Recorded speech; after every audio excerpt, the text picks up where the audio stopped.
फिर निवेदन करूंगा, कहीं जाकर मत रोइए, कहीं जाकर मत कहिए कि आपको तकलीफ क्या है।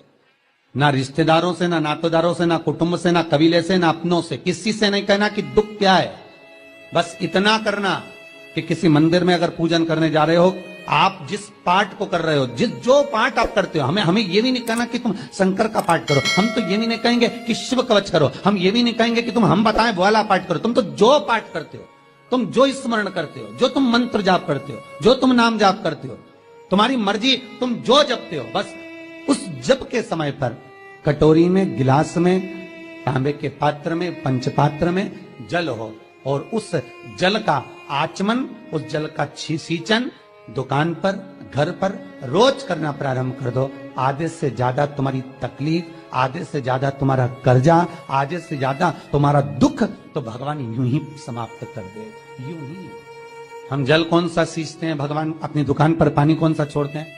अपने घर पर जल कौन सा सींचते हैं? जब मटके में से भरकर लिया है, कुंड में से भरकर लिया है, अपने घर में नल में से भरकर लिया है, और वो पानी लाने के बाद में अपन सब दूर छीट दिया। अपन वो वाला पानी कभी नहीं छीटते जो रखा है, जो आराधना के लिए रखा है, साधना के लिए रखा है, जो भगवत स्मरण के लिए रखा है, हमने वो नहीं छीटा। हम तो भरकर लाए और छीट दिए। अरे भाई, बहुत दुख है, बहुत तकलीफ है, बहुत कष्ट है, कहीं मत भटको। जिससे तुम्हारी अच्छी पटे उसका स्मरण कर कर, उसका भजन कर कर, उसका कीर्तन कर कर, उसका नाम जाप कर कर।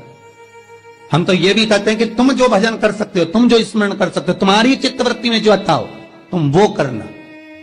हम भी बताएं तो भी मत करना। तुम्हें अच्छा लगे तो करो, नहीं लगे तो तुम जो कर रहे हो बहुत अच्छा करो, तुम उसको जप।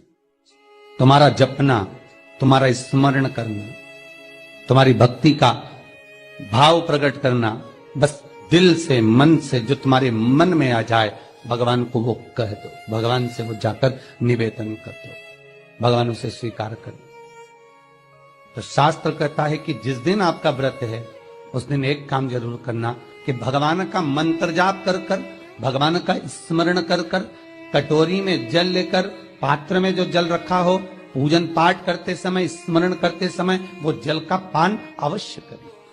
उस जल का पान अवश्य करें, उस जल को अवश्य करें। क्या होता है जल का पान करने से? शिव महापुराण की कथा कहती है, चाहे आप हनुमान चालीसा पढ़ें, चाहे आप राम रक्षा स्तोत्र पढ़ें, चाहे आप देवी कवच करें, चाहे आपकी मर्जी पड़े, जो पाठ पूजन करें, बस एक निवेदन है, पूजन पाठ करते समय एक कटोरी में, तांबे के कलश में, एक गिलास में जल अपने नजदीक में जरूर रखें। क्या होगा उससे? आप जितना पाठ करेंगे, आप जितना पूजन कर रहे हैं, आप जितनी आराधना कर रहे हैं, आप जितनी साधना कर रहे हैं, आप जितना तप कर रहे हैं, आप जितना हनुमान चालीसा, दुर्गा चालीसा, राम रक्षा स्तोत्र, यमुना अष्टक, गोवर्धन चालीसा, जो भी आप जप रहे हैं, जो भी आप सर्वोत्तम जी का पाठ करें, आप जिस भी पाठ को कर रहे हैं, उस पाठ को करते समय अगर जल तुम्हारे पास में रखा हुआ है, तो तुमने जब पाठ किया तो उसका जो तात्विक अंश है वो जल के अंदर जाएगा, और वो जल जब हम ग्रहण करेंगे तो हमारा जीवन आनंदित हो जाए। पहले के संतों को उठाकर देखिए, पहले के साधुओं को उठाकर देखिए, पहले के तपस्वियों को उठाकर देखिए।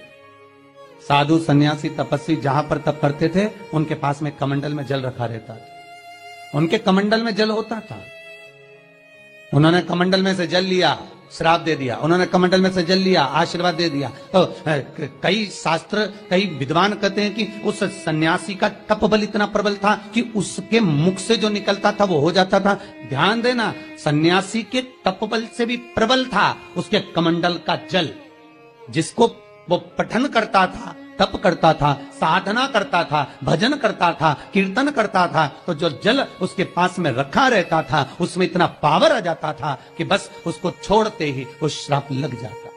किसी मंदिर में जाए, किसी देवालय में जाए, किसी तीर्थ में जाए, उस मंदिर का जल, तीर्थ, उस मंदिर का कुंड का आनंद भाव लिया जाए। भाई, भारत की भूमि पर जितने मंदिर हैं, भारत की भूमि पर जितने तीर्थ हैं, सारी नदियां, कुंड, तालाब, छोटे छोटे सरोवर, बावड़ियां, ये सब मंदिर के पास में ही क्यों बनवाए गए? ये कुंड, ये बावड़ियां, ये तालाब, ये सरोवर, ये कुएं, ये सब मंदिर के करीब में, तीर्थ के करीब में क्यों बनाए गए? उसका कारण केवल इतना है। और क्यों इतने पवित्र होते हैं? क्योंकि वहां भजन करने वाला, वहां साधना करने वाला, वहां स्मरण करने वाला, वहां कीर्तन करने वाला, वहां मंत्र जाप करने वाला, वहां नाम जाप करने वाला जब जप करता है, साधना करता है, पाठ करता है, तो उसका तेज पुंज उस जल में चला जाता है। उस जल का पावर इतना प्रबल होता है कि जीव अपने आप कल्याण हो जाता है। मात्र स्नान से, मात्र पूजन से, मात्र तर्पण से, मात्र आचमन से। शिव महापुराण तो यहां तक कहती है कि आप शंकर भगवान को जल चढ़ाएं, थोड़ा सा जल पात्र में रख लें।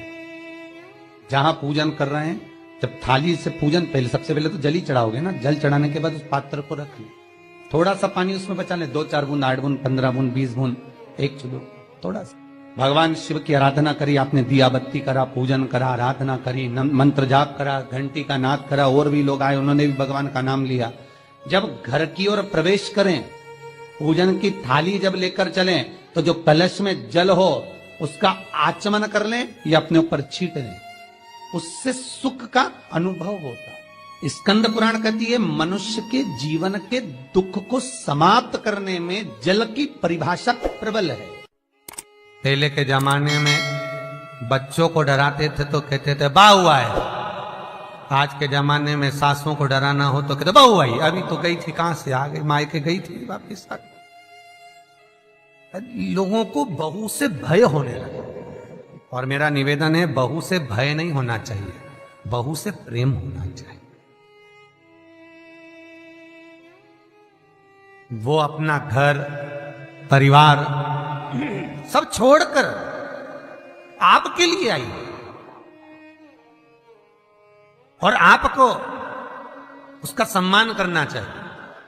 और बहुओं से निवेदन है, जिस मां ने पूरी जिंदगी जोड़ा है, संपदा को संजोया है, वो तेरे लिए संजोया है, तेरे को देकर जाए।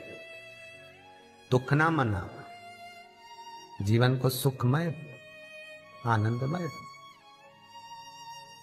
परिवार में प्रेम होना चाहिए, लक्ष्मी अपने आप खिंच कर आती है। जिस परिवार में प्रेम नहीं होता, क्लेश बड़ा मचता है, अपनी अपनी सब सोचते हैं, वहां लक्ष्मी नहीं आती है। लक्ष्मी परिवार में जब तक रहती है जब तक प्रेम है, लक्ष्मी परिवार से जब जाती है जब वहां क्लेश मचने लगती है, अशांति जहां पर होने लगे, लक्ष्मी चली जाती है। और फिर निवेदन करूंगा, कार वाली बहू मत लाओ, संस्कार वाली बहू लाओ। कार वाली बहू लाओगे, वो कार दे देंगे दहेज में, वो कार दे देंगे विदाई में, कन्यादान में, वो तुम्हारा सम्मान नहीं करने वाली, क्योंकि कार लेकर आई। संस्कार लेकर आने वाली बहू लाइए तो कार का तो ढेर लगा देगी, कारों का ढेर लगा देगी। बहू लक्ष्मी हो, उसके चरण में स्वयं सुख है, तो आ जाए। और बहुओं से भी निवेदन है, जीजियों, अरियो बहुरानी, तुमसे